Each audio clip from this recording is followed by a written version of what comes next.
이야기 속의 성공이 보인다. 줌 인터크쇼 석세스토리의 김태균입니다. 윤수연입니다. 반갑습니다. 반갑습니다. 우리 옷에서 약간 가을 냄새가 이제 물씬 납니다. 맞아요. 야, 우리 수연 씨가 이제 가수잖아요. 네. 근데 첫 걸음이 참 궁금해요. 어떻게 하다 이 수연 씨의 가수로서의 인생의 첫 걸음. 전 돌잡이 때 많고 많은 것들 중에서 마이크를 잡았어. 마이크를 잡고 4살 때 네 박자를 부르며 이야. 쿵짝쿵짝 일가 친척분들의 눈시울을 적시게 했었던 와. 그게 제 시작이었습니다. 신동이었구나, 신동. 와, 근데 오늘 만날 분은 네. 이 커다란 회사를 말이죠. 네. 굴착기 한 대로 시작을 하셔서 일구셨다는 겁니다. 뭐 굴착기로 직접 건물을 지으신 건가요? 뭐 그거는 좀 어떻게 모르겠는데 네. 굴착기 한 대로 시작해갖고 지금의 커다란 회사의 회장님이 되신 분. 대단하십니다. 자, 굴착기 한 대로 시작해서 건설회사 회장직까지 이뤄내신 박영광 회장님을 모십니다. 예. 아이고, 예. 어서 오십시오. 안녕하십니까. 자리하시면 되겠습니다. 지속되는 주택 경기 부진에 아파트 부실 시공 논란이 더해지며 위기를 맞은 건설업계. 이에 끊임없는 변화와 혁신으로 돌파구 마련에 나선 이가 있으니 강화도 외딴섬에서 굴착기 한 대로 시작해 굴지의 건설사를 키워낸 박영광 회장. 공공에서 민간으로 사업 영역을 확대, 도시 정비 사업으로 또 한 번 변신을 꾀하며 지난해 첫 수주 잔고 1조 원 달성에 성공. 종합 디벨로퍼로서 새로운 비상을 꿈꾸는 박영광 회장의 성공 스토리를 지금 만나봅니다.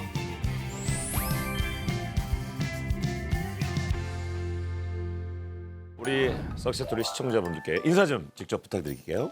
저는 포크레인 한 대로 시작해서 현재 중견 건설회사인 중앙건설 회장직을 맡고 있는 박영광입니다. 이렇게 만나 뵙게 돼서 반갑습니다. 안녕하세요. 박영광 회장님 영광입니다. 예, 영광입니다. 예. 근데 이렇게요 굴착기 한 대로 시작해서 건설사 회장님까지 진짜 대단합니다. 일단 몸담고 계신 회사를 좀 소개해 주세요. 예, 어떤 회사인지. 네. 우리 회사는 1993년 강화군에서 시작해서 관곡공사 위주로 맡아오다가 네네. 경험과 신뢰를 바탕으로 네네. 민간 분야까지 확장하게 되었습니다. 민간 분야로. 네. 2014년부터는 부동산 개발을 주도로 하는 디벨로퍼로서 성장해 가고 있습니다. 전 다 하시는 과정을 거예요. 시작부터 총괄하고요. 끝까지 다 하시는 거네요. 그럼 오늘 그 석세스 스토리에 오늘 저희 프로그램의 시청률 책임지실 건가요? 네, 책임지겠습니다. 자, 그럼 본격적으로 시작해 볼까요? 네, 좋습니다. 첫 번째 석세 스토리는요. 황태자의 몰라? 황태자이 몰라? 굴착기 한 대로 일어서다. 그럼 황태자셨습니까? 본인이 황태자 하셨다는 얘기네? 저는 뭐 트로트 황태자만 들어봐서 저는 고향이 충남 당진 합덕에서 시골 마을에서 가장 잘 사는 집 중에 한 분이었습니다. 시골에서 당시 아버님은 건설업을 운영하셔서 아버님은 도예지에 가 계셨고 어머님과 함께 시골에서 풍족하게 살았습니다. 그 시절 때 그 자랑할 거 얘기만 해도 네. 모자랄 것 같아요. 예, 자랑만 하다가 끝날 수도 있는 상황일 것 같은데. 제가 초등학교 6학년 때는 아버님께서 소니 카메라를 사주셨어요. 소니 카메라. 지금도 살 수가 없는. 이야. 소니 카메라를 사주셔가지고 백색 전화가 오토바이를 타셨어요. 자가용가장 가지고 있는 유일한 야, 진짜 대단한 부자셨네요. 그러게요. 아니 이제 그 정도였으면 뭐 부족한 거 없겠다. 공부를 좀 하셨습니까? 안 하셨을 것 같은데. 공부는 아주 뒷전이었죠. 저는 아주 잘했습니다. 아주 뒷전. 뒷전이었죠. 이제 꼴찌 라인 쪽에서 이렇게 같이 함께 하시는 거예요. 네, 그래서 아버님이 어느 날 가족들을 다 모이라고 해서 모였는데 너가 장남인데 이제 그만 놀고 공부를 좀 해야 되지 않겠냐. 장남이니까 공부를 해라. 라고 말씀을 하셨습니다. 그래서 이제 그 과외 선생님한테 A, B, C, D부터 다시 배우기 시작했죠. 그래서요? 궁금하다. 재밌다, 재밌다. 아니 그럼 그래서- 대학에 어떻게 뭐 붙었나요? 어떻게? 좋은 대학은 아니었고요. 네. 전문대학교 경영학과를 가게 됐습니다. 그래서 이제 학교를 졸업하고 아버님 회사에 제가 입사를 하게 됩니다. 그때부터 이제 건설에 눈을 뜨시는 거예요. 네. 그 현장에 갔는데 현장에는 모두 다 기술직들입니다. 그렇죠. 근데 네. 저만 문과죠. 그러다 보니까 저를 그림자 취급을 하고 별로 사람 그렇죠. 취급을 안 하더라고요. 지금 안 인정을 안 하는 거죠. 인정을 안 하죠. 어. 그래서 도저히 안 될 것 같아서 야간대학교 오. 토목과 1학년으로 다시 입학을 합니다. 그때 깨달은 것인 거. 예. 뭐라도 배워야 되겠다. 그래서 주경야독으로 열심히 공부를 하는데 그중에 이제 제 인생의 네. 대전환기를 맞습니다. 아, 얘기가 점점 이렇게 재밌어지지. 이게 어떤 전환기였죠? 아버님께서 네. 현장을 다녀오시다가 교통사고가 나셨어요. 아이고. 아이고. 아주 큰 교통사고가 나셔서 60일 동안 혼수 상태로 계셨어요. 아이고야. 그때는 인터넷도 없었는데 그 안 좋은 소문은 왜 이렇게 빨리 퍼지는지 저희 아버님이 돌아가셨다고 소문이 나서 안 돌아가셨는데 그래서 회사에서 발행한 어음이 한꺼번에 돌아오게 돼요. 아이고. 그래서 자연적으로 회사가 파산이 됩니다. 아하.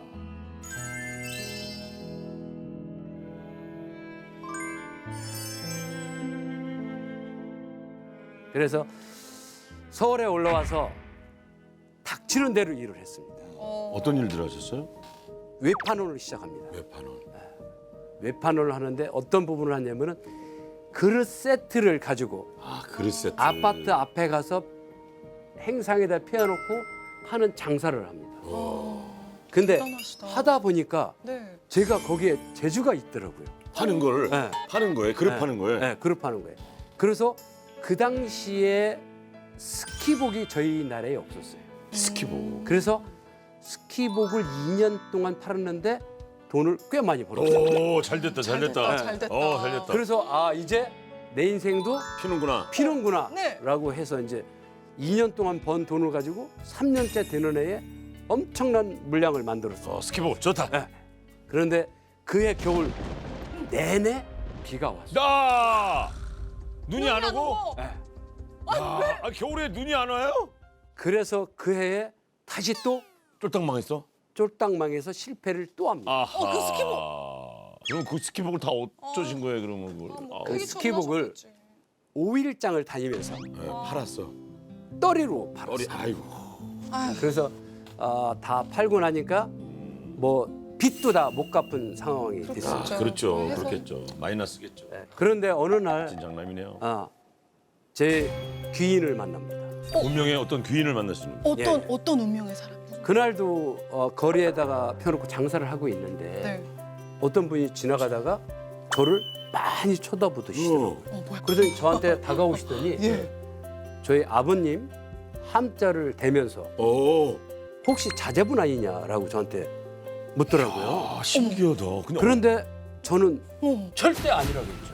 또그 그분을 절대 모른다라고 했던 이유가 그 당시에 아버님을 찾는 사람은 전부 다 채권자예요. 그렇죠. 그러니까 채권자일까 받으러 봐. 오시는 분. 전혀 그런 사람은 모른다고 했더니 그분이 명함을 하나 툭 던지고 가더라고요.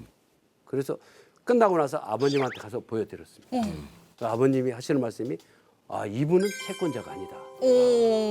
이분은 아버님이 건설업을 할 때 이분한테 중장비를 대량으로 사서 이분이 특진도 하고 그런 분이다라고 말씀하셨어요. 도움을 드린 분이네요. 어떻게 그죠. 보면 도움을 받으시나요, 그분이? 네. 그래서 그분이 하는 얘기가 자기가 아버님한테 많이 받은 공이 있으니 은혜가 있어. 자기가 개인으로 보증을 서줄 테니까 네. 포크레인을 하나를 가지고 다시 시작을 해보는 게 어떻겠냐라는 어머. 말씀을 하시더라고요. 나 소름 끼쳐. 그러니까 그래서. 포크레인을 한 대를 그러면 그분이 보증 서서 선물을 해주신 거네요. 그렇죠. 어. 활부로 떼준 거죠. 보증은 그분이 서주시고. 그 보증은 그분이 서주시고 엄청 그러면은 네, 인기를 좀 끌었나요? 전국을 다니시면서. 제가 임대를 포크레인 기사를 하면서 측량도 하고 도면도 볼 줄 알고 다 하는 거야. 내역도 일정 부분 볼 줄 알고 어머. 이러니까 너 어떻게 이런 걸 포크레인 기사가 아느냐라고 어. 말씀을 하셔서 제가 토목과 2년을 다니면서 조금 배웠습니다라고 얘기를 했어요. 그때 그 야간 대학 다니시면서 그렇죠. 하셨던 게 그게 도움이 된 거잖아. 네네. 그러니까 그분이 공사를 도급을 주기 시작하더라고요. 오. 그때부터 시작이야. 그래서 동우건설을 설립을 합니다. 정말 뭐 포크레인 한 대로 영화 같은 진짜 이야기. 그렇네요. 계속 이게 뚝심 있게 밀고 나가신 거잖아요. 그렇죠.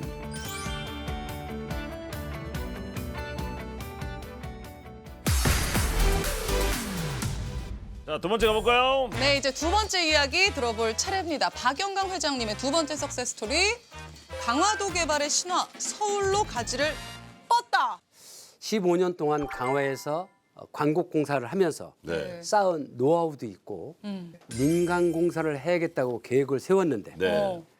민간 공사는 지금보다 더 큰 변화가 필요하다고 생각하여 아하. 중앙 하이츠라는 브랜드를 인수해서 중앙건설과 합병을 하게 됩니다. 아, 그래서 그렇군요. 그렇게 된 거. 동호건설과 중앙건설이 합병을 하게 됐죠. 그래서 전에는 강화군만 영업을 했으면 됐는데 그렇죠.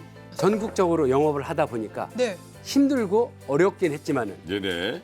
1년에 20% 이상 성장을 할 수 있는 계기를 마련합니다. 20%면 엄청난 건데요. 아니 근데 제가 생각했을 때는 너무 다 할 줄 아시니까 중장비도 다루실 줄 알고 뭐 이러시니까 직원분들이 약간 편하면서도 뭔가 힘들 것 같아요. 아니에요. 편한 것보다는 조금 부담이 더 심할 것 같다는 생각이 그래서 드는데. 약간 떨릴 것 같아요. 뭐 하다가도. 네, 그래서 직원분들 대표해서 목소리를 좀 내주실 분을 오늘 현장에 모셨습니다. 어서 오십시오. 안녕하세요. 안녕하세요. 상무님 어서 오십시오. 반갑습니다. 감사합니다. 단도직입적으로 여쭤보겠습니다. 회장님이랑 같이 일하기 좋습니까? 쉽습니까? 불편합니까? 어떻습니까? 어렵습니까? 이거를 제가 직접적으로 말씀을 드려야 될지 일단 저 같은 경우에 이제 매일 결제를 들어가는데 결제 들어갈 때마다 많이 힘듭니다. 어떻게 구체적으로 어떤 게 힘듭니까? 예를 들자면 전부 다 힘든데 전부 다 힘든데. 예를 들자면 본사에서 이제 그 예산 책정을 합니다. 예산 측정. 예산 책정하는데 저는 이제 그 10만 단위로 이제 책정을 해가지고 회장님한테 보고를 드리면 네. 회장님은 그 하나하나 꼼꼼히 보시면서 많은 단위로 다시 따지십니다. 더 쪽에서. 이렇게 직원들과 함께 이렇게 지내면서 가장 어려운 부분들이 이제 자금 결제 문제거든요. 제일 중요하죠. 예민하고. 자금 결제 문제는 이제 우리 상무는 10,000원 단위가량 한다고 그러는데 저는 사실은 10원 단위가량 확인하고 싶은 마음인데 네. 10,000원 단위가량만 확인합니다. 사실은 더 그런데 더 힘들 수 있는데 예, 10,000원 단위까지만 일부러 해주시는 거예요. 편의를 봐주시는 것 같아요. 이게 타협을 보셔야 될 것 같은데. 내일부터는 더 힘들 것 같습니다. 아 그래도 이것만큼은 회장님 최고다 하시는 점. 회장님께서 이제 너무 잘 알고 계시니까 의사결정이 빠르십니다. 오. 그리고 정확하고 명쾌하십니다. 그런 거 좋다, 좋네. 최고다. 그러다 보니 현장 안전에는 필사적이십니다. 오 필사적이란 표현을 이게 되게 쓰셨어요. 멋진 리더의 덕목을 갖추신 거죠, 진짜. 내 생명이 중요하면은 상대방 생명도 중요한 거거든요. 이것보다 더 우선될 거는 단 한 가지도 없다고 생각을 그럼요. 합니다. 그래서 안전만큼은 단 한 치의 오차도 허용을 할 수가 없다. 아, 그건 뭐 맞는 지당하신 이런 말씀. 부분 때문에 그 부분은 아주 철두철미하게 합니다. 네, 더 철두철미하게 네. 하실 생각이신 것 같으니까 네. 잘 좀 부탁드리겠습니다. 그래서 내일부터 더 힘들 것 같습니다. 약간 그 짧은 사이에 좀 수척해지신 것 같은데. 자, 이 자리를 빌어서 회장님께 우리 직원들 대표해서 일단 뭐 이렇게 공식적으로 이렇게 하시고 싶은 말씀, 건의사항 이런 거 얘기하시죠. 네. 회장님 건강이 제일 중요하신 것 같습니다. 그래서 만수무강하시고 앞으로 우리 중앙건설 가족 계속 발전할 수 있도록 잘 부탁드리겠습니다. 네, 감사합니다, 상무님. 오늘 인터뷰해 주셔서. 근데 사실요. 이게 큰 자금이 오가는 사업이다 그럼요. 보니까 이게 위기도 있지 않았을까라는 생각이 들어요. 위기는 항상 찾아오는데요. 위기 중에서도 가장 큰 위기는 저희가 민간 공사를 처음 200억짜리를 수주했습니다. 200억짜리를 수주해서 공사를 시작했는데 예. 그 현장에서 80억을 적자를 봤어요. 수주를 했는데 그럼 280억을 쓰신 거네, 그러면. 그렇죠. 주위에서는 저 회사 망할 것이다 그렇죠. 라는 얘기를 그렇죠. 하시는 분이 많이 있었습니다. 그래서 만세하잖아요, 어, 벌써. 예. 근데 제가 한번 망해서 신뢰를 잃어보지 않았습니까? 예, 잃어봤죠. 신뢰를 잃어보니까 이거를 해내지 못해서 저희가 신뢰를 잃어버리면은 정말로 회사를 잃을 것 같은 위기감을 가졌습니다. 그래서 저희가 현장으로 내려가서 2달 동안 24시간 작업을 했습니다. 밤낮 없이 밤낮 그야말로. 없이 24시간 작업을 해서 결국에는 고객과 약속한 시간에 일을 끝냈습니다. 약속을 지켜내셨군요. 근데 이렇게까지 하면서 그 신뢰를 지켜나가고 어떻게든 현장에서 버텨내서 24시간 일하고 이런 그 열정적인 동력은 어디서 나오시는 거예요? 제가 마라토너거든요. 마라토너요? 어. 마라톤을 하세요 직접? 제가 풀코스를 50번 만들어요. 41.19요? 예. 제가 또 100km 울트라 마라톤을 10번을 막 자면서도 마이 막 갓. 뛰고 막 알아요. 그렇게 하게 된 거는 뭐냐면은 뚜렷한 목표 의식입니다. 제가 목표 의식을 뚜렷하게 설정을 하면은 그 중간에 힘든 것들은 그 목표 달성을 위해서 다 참을 수 있다고 저는 확신합니다. 고통을 감내하고 이겨내면서 네. 언젠가는 그 목표에 도달한다는.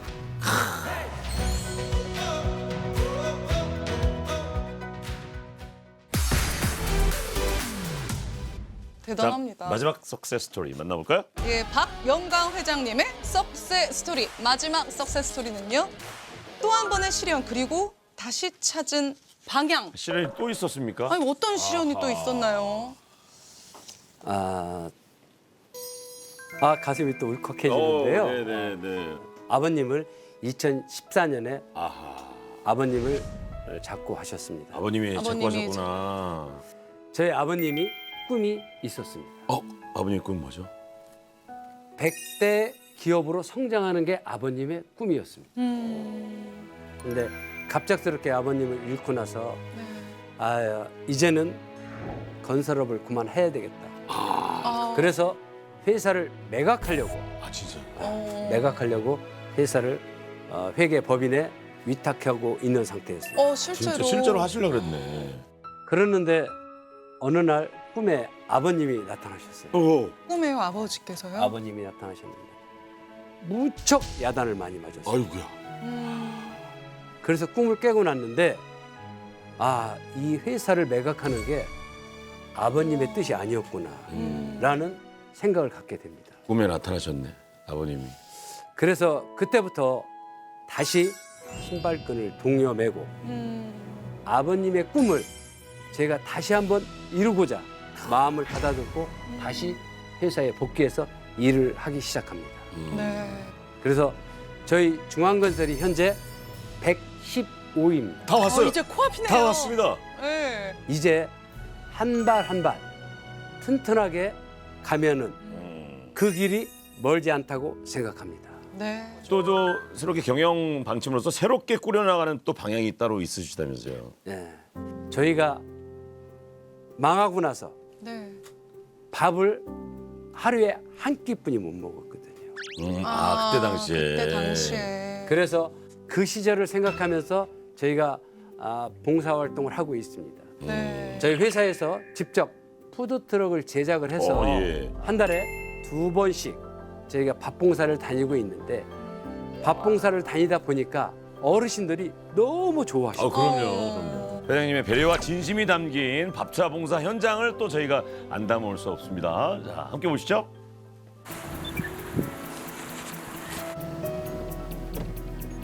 강화 노인복지관에서 오늘 밥봉사가 있어서 밥봉사 가는 중입니다.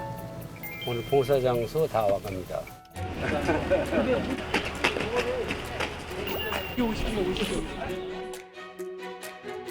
대부분 이제 70대 정도 되시는 그 강화의 노인층들이에요. 그 어르신들한테 영양 보충을 좀 해드리고 싶은 마음에 저희가 삼계탕을 하고 있고요. 식사도 하고 또 여흥도 함께 하면서 어머님들한테 아버님들한테 기쁨을 선사하고 싶습니다.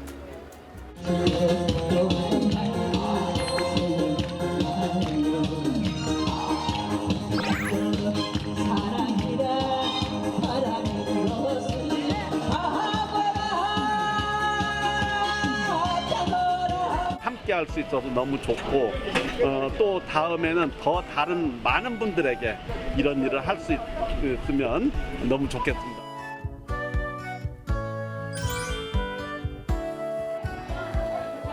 자, 어머니 맛있게 드세요.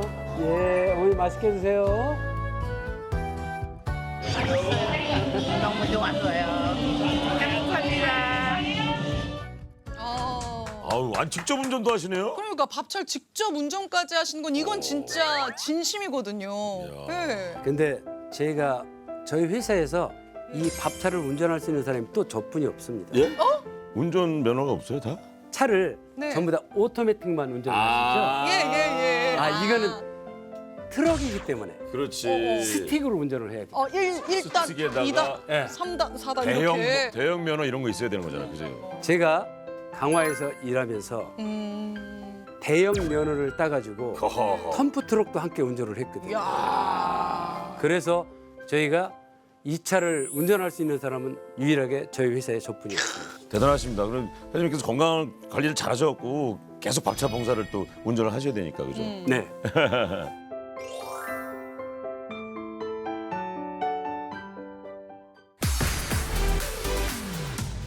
자, 이제 마지막으로 오늘 이야기를 들려주신 우리 박영강 회장님께 트로피를 드리는 시간입니다.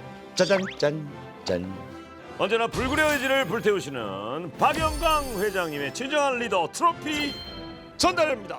아유, 감사합니다. 예. 아유. 감사합니다. 아유, 별 말씀을요. 소감 한 말씀 앉아서 부탁드립니다. 예. 아유. 오늘 이 프로를 준비하면서 잊었던 소중한 일들을 다시 한번 회상하게 되었고요. 이 계기로 해서 앞으로 초심을 잃지 않고 도전 정신으로 우리 모두의 꿈을 이어나가는 초인류 기업으로 성장해 나갈 수 있도록 열심히 최선을 다하겠습니다. 감사합니다. 고맙습니다. 감사합니다. 자, 주민 토크쇼 석세 스토리. 오늘 주인공은 박영강 회장님이셨고요. 주민 토크쇼 석세 스토리. 다음 시간에 또 다른 리더와 만나도록 하겠습니다. 감사합니다. 고맙습니다.